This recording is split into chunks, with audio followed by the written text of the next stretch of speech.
Halo teman-teman semua, balik lagi sama gue Zimanapsat. Jadi di video kali ini gue tidak akan bermain game, tidak akan ngapa-ngapain. Nggak ngapa-ngapain juga, maksudnya nggak akan bermain seperti konten yang biasa gue bikin. Dan kalian pun udah lihat dari judulnya. Oke, jadi kita ke pembahasan awal dulu aja ya, biar cepet aja videonya. Kenapa gue tiba-tiba memikirkan untuk membahas tentang ini? Sebenarnya karena gue mendapatkan pengalaman juga tentang masalah mikir mau nambah SSD atau RAM sih gitu kan.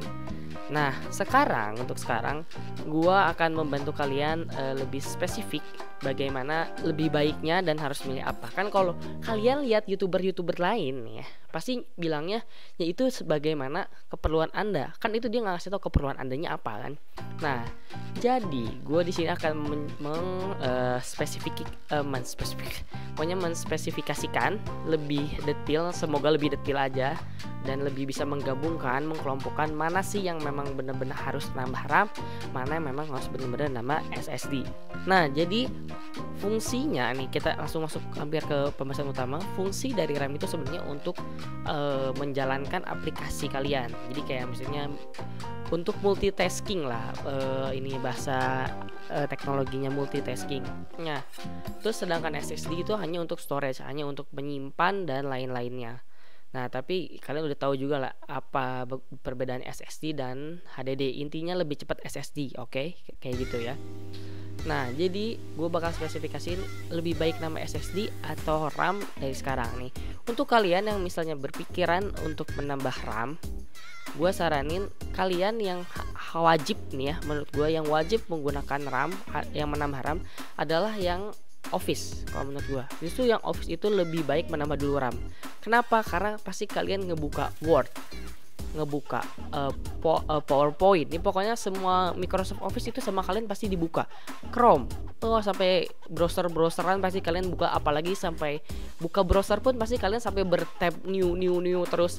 Ntar nanti buat Gmail, ntar nanti buat ngirim kemana itu pun udah bisa menghabiskan RAM kalian itu. Iya sih memang kadang-kadang 4 GB itu biasanya untuk sekarang ya, 4 GB itu biasanya laptop atau komputer itu pasti minimal dikasihnya 4 GB. Nah itu pun sebenarnya masih kosong, masih mungkin untuk Microsoft Office yang kayak gitu mungkin gak sampai 4 GB. Cuman itu tetap aja kalau kalian cuman ternyata dipakai misalnya 2 GB atau berapa, karena menurut gue itu sayang banget. Karena kalian itu butuh membuka lagi dan nanti berjalan lagi itu akan bikin capek RAM kalian. Jadi menurut gue kalau untuk yang menambah RAM lebih baik yang menggunakan Office, bukan menggunakan Office tapi memang kalian kerjanya multitasking, harus segala dibuka. Dan gue sarankan menggunakan RAM dulu, nambahin dulu aja RAM untuk kalian ngebuka buku itu supaya tidak lelet saat ngebuka ya, bukan lelet untuk ngebooting, beda lagi. Untuk pas kalian ngebuka aplikasinya jadi nggak loading dulu baru kebuka, nggak lama. Jadi lebih banyak yang kalian bisa lakukan dalam waktu yang berbarengan. Nah sedangkan untuk yang menambah SSD, kusarankan itu adalah untuk kalian yang memang benar-benar untuk kalau menurut gue untuk lebih gaming atau lebih memang fokus kepada satu hal.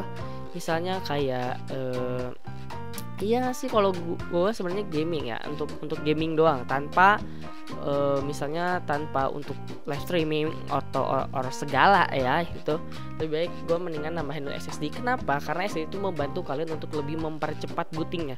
Apalagi kalian mempunyai game misalnya kayak main game GTA 5 itu loading screen yang lama itu, kalian membutuhkan SSD. Karena kalau misalnya HDD itu makin banyak atau makin gede file yang kalian searching atau yang kalian buka, itu bakal berisik. Ini pun sebenarnya udah berisik, makanya ini gue pun rencana akhir tahun ini mau menambah menjadi SSD.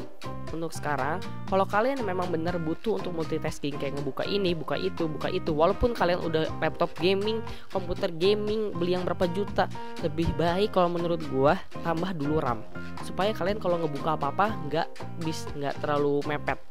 SSD masih ada space kosong, jadi kalian boleh lah lebih kuat gitu. Nah baru nambah SSD. Sebenarnya sih kalau untuk dua-duanya, untuk misalnya yang multitasking atau gaming itu tetap sebenarnya harus butuh SSD, karena dari yang multitasking misalnya dia udah nambah RAM doang, kalau ada uang lebih baik langsung lanjut SSD, jangan mentok diam doang di HDD, karena RAM juga SSD juga ngebantu untuk lebih cepat lagi ngebuka si aplikasi, apalagi ngebooting. Pasti kalian butuh itu booting untuk cepat, apalagi kalau kalian kayak karyawan kantor yang memang benar-benar, atau kalian yang memang kerjanya benar-benar dengan komputer, terus tiba-tiba ada deadline, terus kalian harus nyalain dulu laptop, terus nunggu dulu 2 menit, udah nunggu 2 menit ya, udah nunggu 2 menitnya lah, terus kalian nunggu lagi buat ngebooting dalam si laptopnya supaya kalian buka nggak ngehang. Atau kadang-kadang gue pernah ngalamin punya laptop yang pas lagi kalian buka, kita buka si laptopnya, bootingnya lama, pas lagi udah masuk Windows, udah sign in, logo si kayak soundnya belum ada, logo Windows yang di pinggir ujungnya belum ada, suka lama gitu ya, memang begitulah. Oke, jadi mungkin segitu aja dari gua untuk kali ini. Maaf juga kalau misalnya kurang jelas. Kalau misalnya gua ada salah juga, mohon koreksi aja, langsung sikat aja di kolom komentar ya. Kalian sikat aja, jadi gua lebih ngespesifikasiin aja untuk sekarang. Pokoknya kalau untuk kalian yang multitasking, yakin bakal kerja multitasking, gua saranin tambah RAM dulu baru nanti SSD. Sedangkan kalau memang yang butuh untuk kayak game doang, nggak tanpa live streaming atau apa, dan memang maksudnya lebih banyak dengan bermain dengan file-file yang besar, kayak misalnya nonton film atau download apa bla bla bla bla gitu, lebih baik gua saranin SSD dulu. Dan storage-nya kalau bisa sih minimal pakai yang 500 ya, karena itu membantu kalian juga untuk ngebooting dan ngebantu kalian untuk lebih cepat memproses datanya. Sedangkan untuk yang SSD ya untuk kalian yang lebih banyak ngebuka aplikasi gitu. Oke guys, pokoknya jangan lupa untuk like, comment, dan subscribe, share juga videonya. Moga-moga video ini bermanfaat dan tidak membuat kalian bingung ya guys ya, tidak membuat kalian bingung. And see you next video, bye bye.